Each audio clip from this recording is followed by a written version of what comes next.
హల్లెలూయా. లాజరు రమ్మన్నప్పుడు లాజరు బయటికి రా అంటూనే ఒక సేవకుడు ఏమన్నాడు తెలుసా, లాజరు అని పేరు విని పిలవకుండా ఉండింటే అందరు లేచి వచ్చేవాళ్ళంట అక్కడ ఉన్న వాళ్ళంతా. పేరు పిలిచిందా ఓన్లీ అది లాజరుకే పరిమితం అయింది. అధికారం అండి. మరణం పైన అధికారము, రోగాల పైన అధికారము. హల్లెలూయా. ఆయన వీధిలో వెళ్తున్నాడు, ఒక విధవరాలు ఏడ్చుకుంటూ వస్తుంది, ఆమెతో పాటు ఏడ్చుకుంటూ చాలా మంది వస్తున్నారు. ఏమంటే ఆమె విధవరాలు, నంబర్ 1, ఉండేది ఒకటే కొడుకు, వాడు చచ్చిపోయాడు.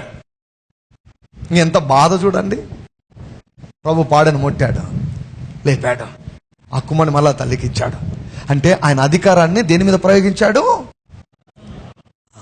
మరణం మీద ప్రయోగించాడు. చెప్పండి, యేసయ్యకు రోగముల పైన అధికారం ఉన్నది.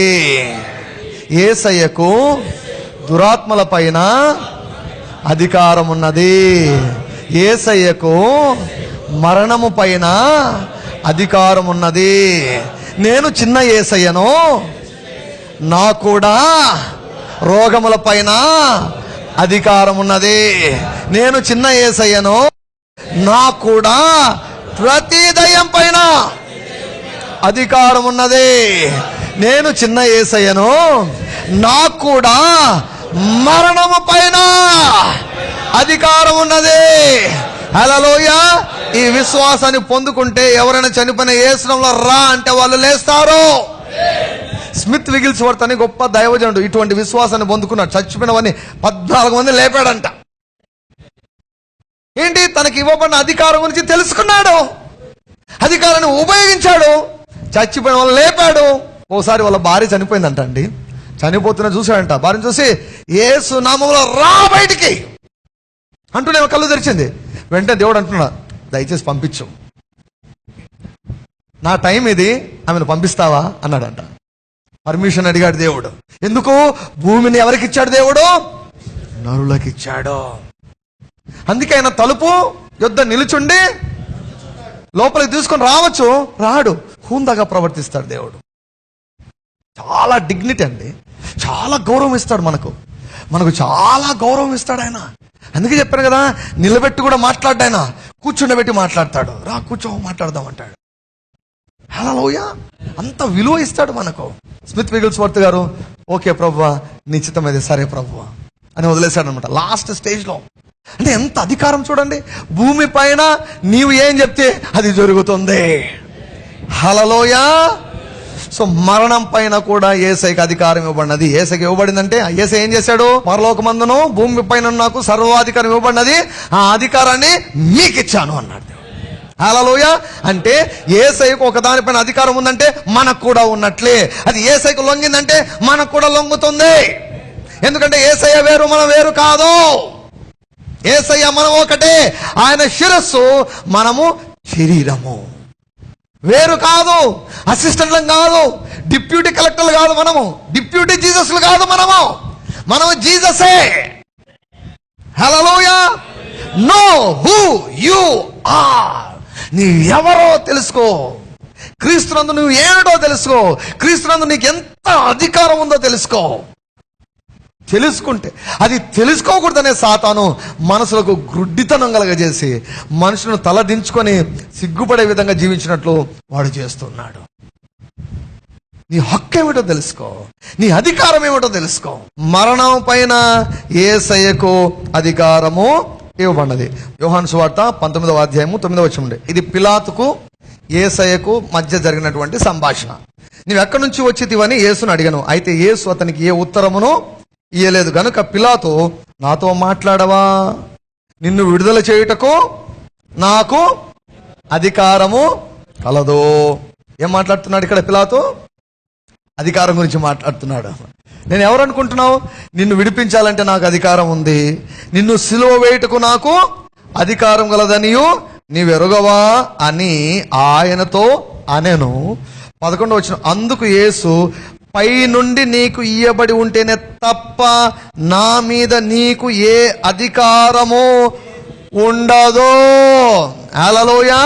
అంటే యేసయ్య ప్రాణము పైన ఎవ్వడికి అధికారము లేదు. నీ ప్రాణం పైన ఈ భూమి పైన ఎవ్వడికి అధికారము లేదు. నీ జీవితం పైన ఈ భూమి పైన ఎవ్వడికి అధికారము లేదు.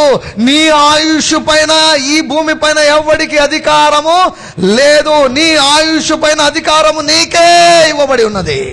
యేసయ్యను చంపలేదండి, యేసయ్య తన్ను తాను అప్పగించుకున్నాడు. పని పూర్తయింది, ఇంక వెళ్ళిపోతానని తన ఆత్మను అప్పగించాడు. అప్పుడు వేరైంది ఆయన ఆత్మ శరీరం నుంచి. అర్థమవుతుందా? ఆయన ప్రాణం పైన ఎవనికి అధికారం లేదు. పిలాతు అన్నాడు, నాది అథారిటీ. అందుకే నేను ఎప్పుడు చెప్తాను కదా, భూమి పైన మనుషులంతా డమ్మీలండి. భూమి పైన అధికారం అంతా డమ్మీ అన్నమాట. దీన్ని గవర్న చేసే సుపీరియర్ గవర్నమెంట్ ఉంది. అందుకే ప్రభు అంటున్నాడు, నువ్వు అనుకుంటున్నావు ఈ లోక పరంగా నేను అధికారంలో ఉన్నా, నేను ఒక మాట అంటే నువ్వు విడుదల అవుతావు, ఒక మాట అంటే నువ్వు సిలువ ఇవ్వబడతావు అని నీవు అనుకుంటున్నావు. కానీ పైనుండి పర్మిషన్ ఇవ్వబడితే తప్ప నా మీద నీకు ఎటువంటి అధికారము లేదు. నేను ఒప్పుకుంటేనే తప్ప, నేను అంగీకరిస్తేనే తప్ప, నేను అనుమతిస్తేనే తప్ప. ఎన్నిసార్లు చంపాలని ప్రయత్నం చేశారండి? యేసయ్య తప్పించుకొని మనుషుల మధ్యలో నుండి వెళ్ళిపోయాడు. ఎవరు ఏం చేయకుండా పోయారు. వాక్యంలో రాయబడింది, ఆయన సమయం ఇంకనూ రాలేదు గనుక ఎవడును ఆయన ఏమీ చేయలేకపోయేరి. టైం వచ్చినప్పుడే, దేవుడు నిర్ణయించిన టైము, యేసు ప్రభు ఒప్పుకున్నటువంటి టైంలోనే ఆయన అప్పగించబడ్డాడు, ఆయన చనిపోవలసి వచ్చింది. అంటే యేసయ్యకు తన జీవితం పైన అధికారం ఇవ్వబడినది. నీ జీవితం పైన నీకు అధికారం ఇచ్చాడు దేవుడు. నీ దేహం పైన దేవుడు నీకు అధికారం ఇచ్చాడు. నీ ఆయుష్ పైన దేవుడు నీకు అధికారం ఇచ్చాడు. మీ పక్కవాన్ని అడగండి, ఎన్ని సంవత్సరాలు జీవించాలనుకుంటున్నావు? It is in your hands. It is in your hands. Hallelujah, hallelujah.